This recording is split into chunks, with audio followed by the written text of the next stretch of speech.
Hi guys, this is Taruni Verma from VN Coaching Classes.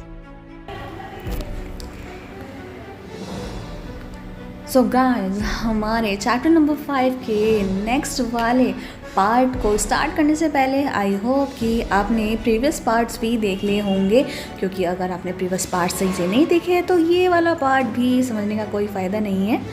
तो नहीं चाहे तो आप समझ भी सकते हो, दैट्स योर विश।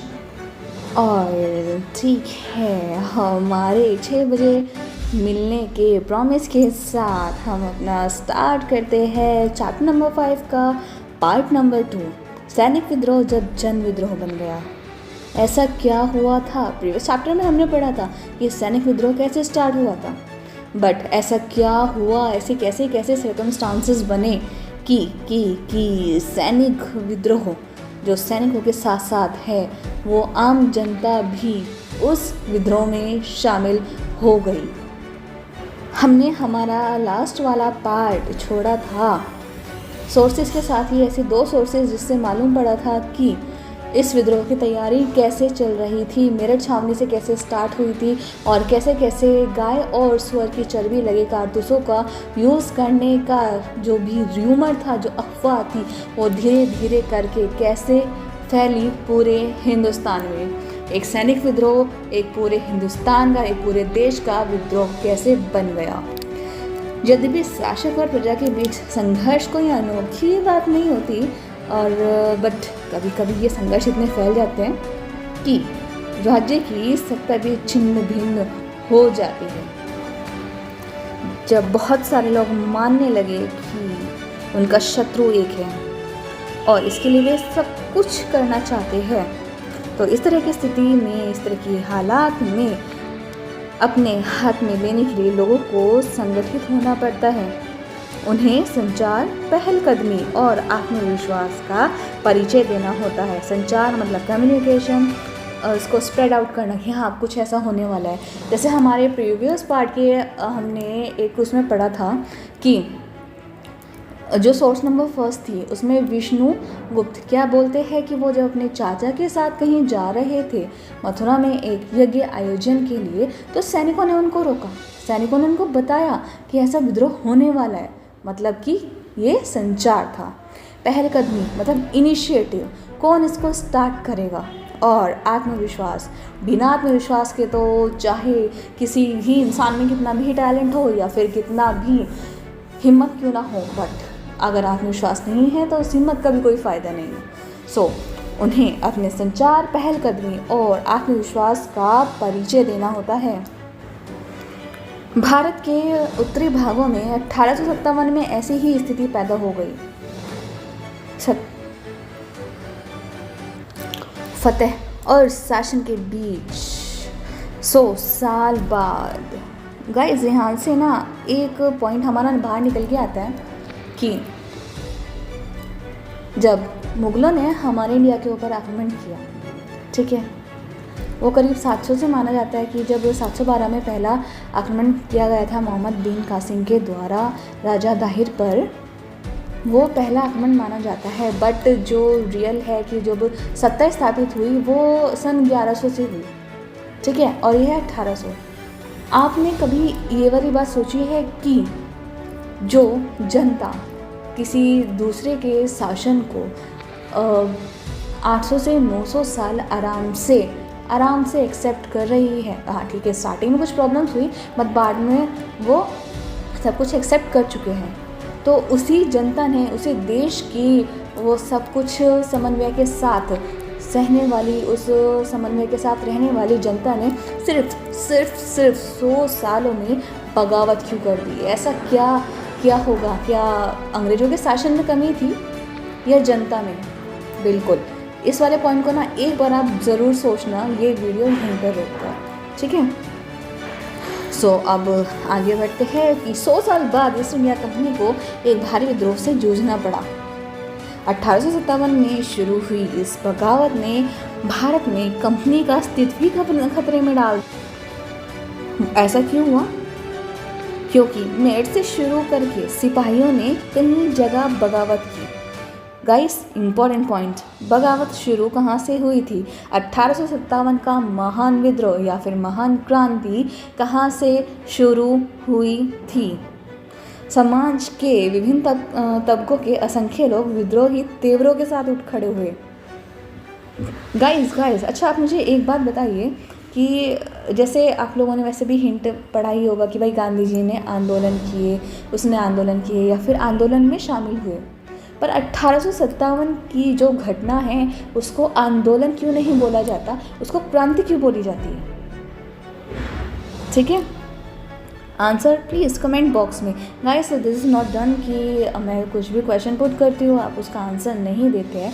जब तक आप आंसर नहीं देंगे, जब तक मुझे मालूम कैसे पड़ेगा कि आपको कोई पॉइंट समझ आ भी रहा है, या फिर अगर आपको कोई डाउट है तो क्वेश्चन डालिए आप अपना कमेंट बॉक्स में, तभी तो हमारा कम्युनिकेशन हो पाएगा, तभी तो मैं आपके सारे डाउट्स क्लियर और ज़्यादा अच्छे से कर पाऊँगी। ठीक है, विद्रोहियों ने कई जगह बगावत की, कई जगह विद्रोही तेवर जाग उठे और कुछ लोग मानते हैं कि 19वीं सदी में उपनिवेशवाद के खिलाफ दुनिया भर में यह सबसे बड़ा सशस्त्र संघर्ष था। Point to be noted. कभी कभी यूपीएससी के आपके जो डिस्क्रिप्टिव पेपर्स होते हैं ना, जिसमें आपको थोड़ा लेंदी उसमें वे में लिखना पड़ता है, उसमें आपको ये वाले पॉइंट्स भी बहुत ज़्यादा हेल्प करेंगे कि 19वीं सदी में उपनिवेशवाद के खिलाफ दुनिया भर में यह सबसे बड़ा सशस्त्र संघर्ष था। ठीक है, मतलब कि इसमें शस्त्र भी उठे और काफ़ी यू कैन थिंक कि भाई खून खराबा भी काफ़ी हुआ था। और ये देखिए 1857 की क्रांति के कुछ अंश की भाई लोग कैसे कैसे लड़ रहे हैं, कैसे ये अंग्रेज है और कैसे ये इंडियंस है, इनके ड्रेस कोड से ही मालूम पड़ रहा है। ठीक है, तो मतलब एक हल्का सा यहाँ पे झलक दिखाई गई है और आप लोग मतलब थोड़ा सा इमेजिन भी कर सकते हैं कि जब एक हल्की सी झलक में इतना खून खराबा शो हो रहा है, रियल में कितना हुआ होगा। इवन रियल में तो जितना हुआ होगा इतना तो हम अपनी बुक्स में भी नहीं पढ़ पाते, और ना ही बुक्स में इतना दिया होता है। इमेजिन,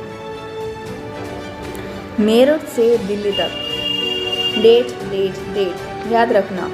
29 मार्च 1857 को युवा सिपाही मंगल पांडे को बैरकपुर में अपने अफसरों पर हमला करने के आरोप में फांसी पर लटका दिया गया।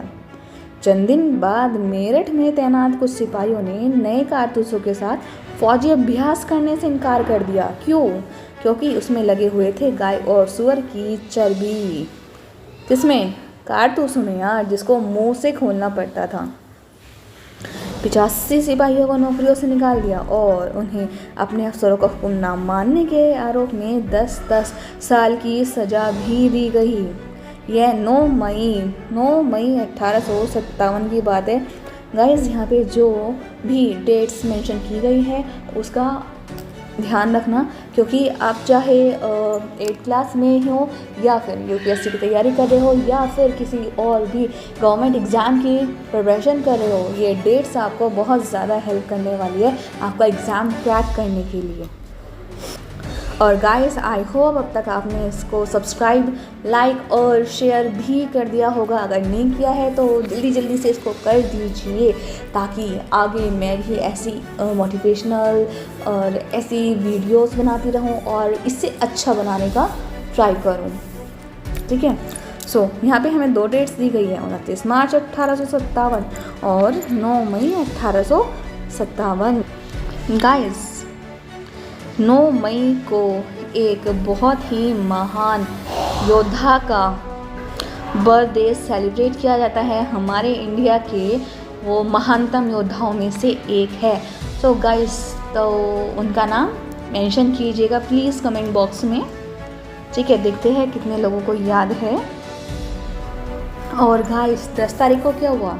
10 मई को सिपाहियों ने मेरठ की जेल पर धावा बोल दिया, बंद सिपाहियों को आज़ाद करवा लिया और कुछ क्रांतिकारी तो इतने ज़्यादा आतुर थे शासन को हटाने में कि वो सभी अंग्रेज़ों को मार गिराना चाहते थे, क्योंकि अंग्रेज़ों का शासन अब बिल्कुल ही बर्दाश्त के बाहर जाता जा रहा था। बट क्वेश्चन रेज की अंग्रेज़ों के जाने के बाद शासन कौन संभालेगा? हमारे इंडिया वाले बहुत जुगाड़ हुआ, बहुत इंटेलिजेंट है, आंसर पहले ढूंढ चुके थे। वे मुग़ल बादशाह, मुग़ल सम्राट बहादुर शाह जफ़र को देश का शासन सौंपना चाहते थे, क्योंकि मुग़ल बादशाह बहादुर शाह जफ़र को हमारे देश के आखिरी मुग़ल बादशाह के रूप में भी जाना जाता है। तो गाइज़, जैसे अभी मैं थोड़ी देर पहले वीडियो में ही बोल रही थी कि ऐसा क्या हुआ कि जो बाहर के लोग थे, मुग़ल भी तो हमारे इंडिया के नहीं थे ना, तो उन्होंने जो मुग़ल है उनका शासन एक्सेप्ट कर लिया। बट ऐसा अंग्रेज़ों ने क्या किया, ऐसे कैसे कैसे सर्कमस्टांसेस खड़ी कर दी होगी, ऐसे कैसे सिचुएशन खड़ी कर दी होगी कि अंग्रेज़ों के शासन के खिलाफ सिर्फ 100 साल में बगावत हो गई, 100 साल में विद्रोह हो गया। और जी क्या हुआ, मेरठ के कुछ सिपाहियों की ये एक टोली 10 मई 1857 हमारे देश की इतिहास में बहुत इम्पोर्टेंट रोल प्ले करती है, क्योंकि 10 मई को काफ़ी सारे इंसिडेंट्स हुए थे, ठीक है। और 10 मई की रात को ही घोड़े पे सवार कुछ सिपाही पहुंच गए दिल्ली और बगावत कर दी शुरू वहाँ के सिपाहियों ने भी। और यहाँ भी अंग्रेज ऑफिसर्स को मार दिया और देशी सिपाहियों ने हथियार व गोला बारूद कब्जे में ले लिया, इमारतों में लगा दी आग। और विजयी सिपाही लाल किले की दीवारों के आसपास जमा हो गए। वे बादशाह से मिलना चाहते थे। बादशाह अंग्रेज़ों की भारी ताकत से दो हाथ करने को तैयार बिल्कुल भी नहीं थे, बट फिर भी सिपाही अड़े रहे। नेता बना लिया बहादुर शाह जफ़र को अपना और घुस गए महल में। बोला कि भाई आप संभालो। बूढ़े बादशाह को सिपाहियों की मांग माननी पड़ी। उन्होंने देश भर के मुखियाओं और शासकों को चिट्ठी लिखकर अंग्रेज़ों से लड़ने के लिए भारतीय राजाओं का एक संघ बनाने का आह्वान किया। बहादुर शाह के इस एकमात्र कदम से गहरे परिणाम सामने आए। वो यूं क्योंकि अंग्रेज़ों से पहले देश के बहुत बड़े हिस्से पर मुग़ल ही राज्य करते थे, मुग़ल शासन ही था और ज़्यादातर छोटे शासक और रजवाड़े मुग़ल बादशाह के नाम पर ही अपने इलाकों का शासन चलाते थे। ब्रिटिश शासन के विस्तार से भयभीत ऐसे बहुत सारे शासकों को लगता था कि मुग़ल बादशाह दोबारा शासन स्थापित कर ले तो वे मुग़ल आधिपत्य में दोबारा अपने इलाकों का शासन बेफिक्र होकर चलाने लगेंगे, ठीक है। कुछ लोगों ने तो दिल से अब आज़ादी पानी है ये सोचकर विद्रोह किया था, और कुछ लोगों ने सॉलिड से लालच में किया था कि अगर मुग़ल बादशाह बन गए दोबारा बहादुर शाह जफ़र तो वे अपने इलाकों का शासन बेफिक्र होकर दोबारा चलाने लगेंगे। और जैसे कि हमने प्रीवियस पार्ट के चैप्टर नंबर 5 के ही पार्ट 1 में पढ़ा था, सोर्स 2 से मालूम पड़ा था कि अंग्रेज़ों को ऐसी उम्मीद नहीं थी।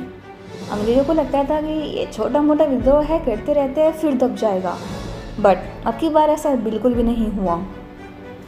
उन्हें लगता था कि कारतूसों के केसेस में हुई छोटी मोटी उथल पुथल कुछ समय में ही शांत कर दी जाएगी, लेकिन जब बहादुर शाह जफ़र ने बगावत को दे दिया समर्थन तो ऐसी स्थिति में क्या रातों रात स्थिति ही चेंज हो गई। अक्सर ऐसा होता है कि जब लोगों को कोई रास्ता दिखाई देने लगता है ना, तो उनका साहस और उत्साह बढ़ ही जाता है और उन्हें इससे आगे बढ़ने की हिम्मत, उम्मीद और आत्मविश्वास मिलता है। जब दिल्ली से अंग्रेज हट गए तो एक हफ्ते तक कुछ नहीं हुआ, क्योंकि टाइम लगता है ना। उस टाइम में नेट तो था नहीं, फ़ोन तो था नहीं, भाई कॉल करी और हो गया अपना कार्यक्रम ना। उस टाइम चिट्ठी थी, पहुंचाने में भी टाइम लगता था, तो एक हफ्ते तक कोई भी बगावत कहीं भी नहीं हुई। बट उसके बाद हुआ शुरू सिलसिला विद्रोह का। एक के बाद एक हर रेजिमेंट में सिपाहियों ने विद्रोह कर दिया और वे दिल्ली, कानपुर, लखनऊ जैसे मुख्य बिंदुओं पर दूसरी टुकड़ियों के साथ देने को निकल पड़े। उनकी देखा देखी कस्बों और गांवों के लोग भी उनके साथ शामिल हो गए। वे स्थानीय नेताओं, जमींदारों और मुखियाओं के पीछे संगठित हो गए। ये लोग अपनी सत्ता स्थापित करने मतलब स्वराज्य स्थापित करने और अंग्रेजों से लोहा लेने को तैयार थे। स्वर्गीय पेशवा बाजीराव जी के दत्तक पुत्र नाना साहब कानपुर के पास रहते थे। उन्होंने सेना को किया इकट्ठा और ब्रिटिश सैनिकों को शहर से बाहर दिया खदेड़। उन्होंने खुद को पेशवा घोषित कर दिया। उन्होंने ऐलान किया कि बहादुर शाह के तहत नाना साहब गवर्नर है और लखनऊ की गद्दी से हटा दिए गए नवाब वाजिद अली शाह के बेटे बेरजिस कद्र। यहाँ पे जो नेम दिए जा रहे हैं गाइस, इसको बहुत ज़्यादा ध्यान से देखना, क्योंकि आपके जो गवर्नमेंट एग्ज़ाम्स होते हैं, जो आपके कॉम्पिटिटिव एग्ज़ाम्स होते हैं ना, उनमें ये नेम छाट छाट कर पूछे जाते हैं। तो वाजिद अली शाह के बेटे बेरजिस कद्र को नया नवाब कर दिया गया घोषित।